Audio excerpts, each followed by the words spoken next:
Pinagbabaklas ng mga otoridad ang 2 sa 30 naglalakihang fish pen sa Laguna de Bay.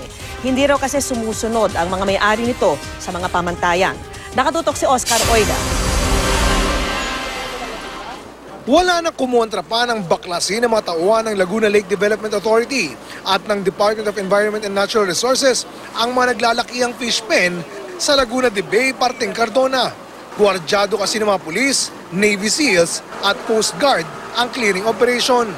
Ayon sa LLDA, matagal nang nasabihan ang mga may-ari nito. 5 pamantayan ang sinusunod ng LLDA sa pagpili ng mga fish pen na dapat unahin sa pagbaklas. Una, mga hindi nagkaroon ng permit kailanman. Pangalawa, mga fish pen na nahaharangan ang navigational lanes. Pangatlo, yung mga fish pen na lagpas na sa mga itinakdang espasyo. Pang-apat, yung mga hindi nagbabayad ng buwis. At pang-5, mga fish pen na nasa labas na ng designated area. Ayon ho sa pamantayang yan, meron tayong unang prioridad. Sa unang prioridad na babaklasin, 30 malalaking korporasyon.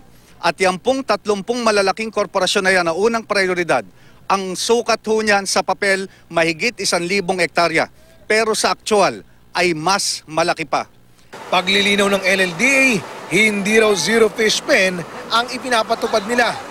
Pag tinanggal mo ang struktura ng mga malilit na mangingisda, marami tayong mga kababayang magugutom. At ayaw ng ating pamahalaan na mangyari yan. At para raw matiyak din na may sapat na supply ng isda at di maapektuhan ang presyo ng mga ito. Ikinatuwa ito ng mga pangkaraniwang mangingisda. Ilan nga sa kanila, masaya pang iwinasiwas ang mga isdang nahuli nila sa nabuksang fish pen. Siyempre, hindi na makapoporma yung may-ari. Nandyan yung mga pulis.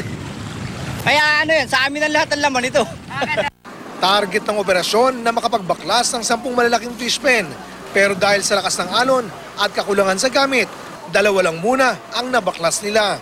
Yung present sistema sa pag-dismantle, medyo mabagal, mano-mano, but at magastos. We're introducing mga mechanized equipment. In 2 months, linis itong lugar na ito. Pag na-aprobahan ng Malacanang yung budget namin.